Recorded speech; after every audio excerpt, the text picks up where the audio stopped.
Hi, Dr. Pete Hernandez. Before I start my speech, I just want to let you know that I've been sick and my voice is kind of cracky, so if it fades out, I apologize for that in advance. I kind of lost my voice, but anyway. Okay, so my name is Liz Kilmer, and today I'm going to be sharing with you my information regarding interracial relationships and interracial marriage. Before I begin, I do have a very deep and personal connection with this issue because I have been in an interracial relationship for almost 5 years. And my son is also multiracial, so this is a really big thing for me to talk about this today. So since the Loving versus Virginia case almost 50 years ago, our country has made great strides in order to normalize interracial relationships and interracial marriage, but we still have a long way to go. And my hope is that we can get there in the near future.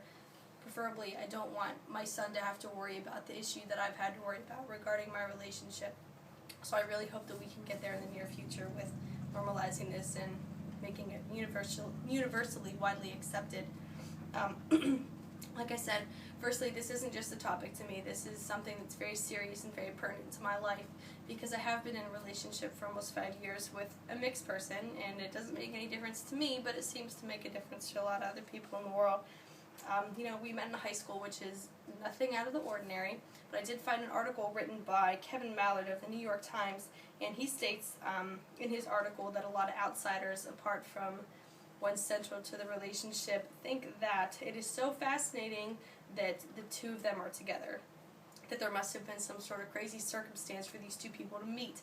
And it's nothing like that. It's just like two white people meeting or two black people meeting. It has absolutely nothing to do with being white or black. You must have met, at the top of a roller coaster somewhere. No, it's just normal people meeting just like anyone else.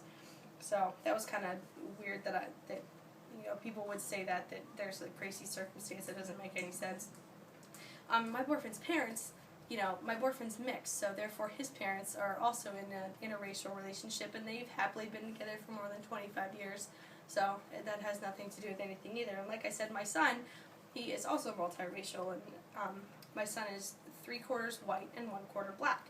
And although he looks like he is 100% white, he is still multiracial, and I don't want him to have to worry about the issues I've had to worry about. By the time he grows up, I hope that this is no longer an issue. I hope that he can marry whoever he wants to marry without anybody looking at him a second way. In regards to my relationship, growing up, my mother raised my sister and I to never be judgmental towards anybody, never to be a racist, never to be prejudiced. We just weren't raised like that. So, I thought it was okay. So when I met my boyfriend and I brought him to my mom, told him that he was mixed, she was kind of like, oh, he's mixed? Oh, okay. She was kind of skeptical about it, which I found to be very contradicting because she didn't raise me like that, so I didn't expect her to have that sort of reaction to my relationship. But, after meeting him and talking to him and realizing what a good person he is, she began to love him just as much as I did. So another point that is central to my discussion today is the court case of Loving versus Virginia, which I introduced earlier. To make a long story short, this case, back in 1958, in June 1958, a white man married a black woman. In June of 1958, they got married in the District of Columbia, where at the time, interracial relationships or interracial marriages were considered okay. But when they moved back to their home state of Virginia, Virginia saw their marriages being invalid because they were of two different races. And just to make a long story short, like I said, this case was the case that invalidated laws that prohibited interracial marriage. And one thing that I found really, really, really offensive in this case was that the presiding judge over their case stated that Almighty God created the races white, black, yellow, Malay, and red, and he placed them on separate continents. The fact that he separated these races shows that he did not intend for the races to mix. Personally, if I were involved in that case, if I were that couple, I would try to have that judge fired for him saying something like that to me. That is the most offensive thing that I've probably ever heard in my life regarding this issue. So I just wanted to share that with you all because I found it very offensive. Another thing pertinent to this discussion is interracial relationships in the media. there's a TV show called Scandal, which I've never seen, but an article I found written by Angela Onwuchai Willing states, she's talking about the article, about the TV show and what it is about, and it's about the United States president, who's white, having an affair with a much younger black woman, which would be an okay plot in any other circumstance, in any other TV show, other than the fact that the TV show is called Scandal, which just goes to show that, excuse me, it just goes to show that some people in the world, even the producers of this TV show, may feel that interracial relationships, interracial marriages are a scandal.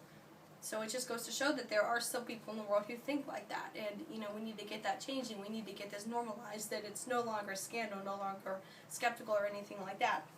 Another thing in the media that I found was a Cheerio commercial that probably a lot of you guys have seen.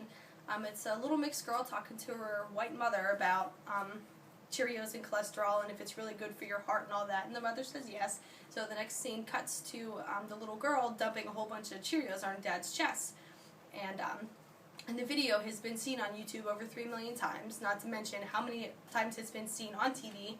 And General Mills, the producer, for Cheerios, had to actually disable the comments for this video. In this article I found, written by Hendrik Hertzberg, states that, General Mills had to disable the comments, but they are backing their decision to produce this advertisement. They're sticking behind their commercial because they stated that they are trying to portray an American family, and there are lots of multiracial families in America today, which is very heartwarming, and it's that's a good thing I found in the media, apart from the TV show Scandal, which was a bad thing.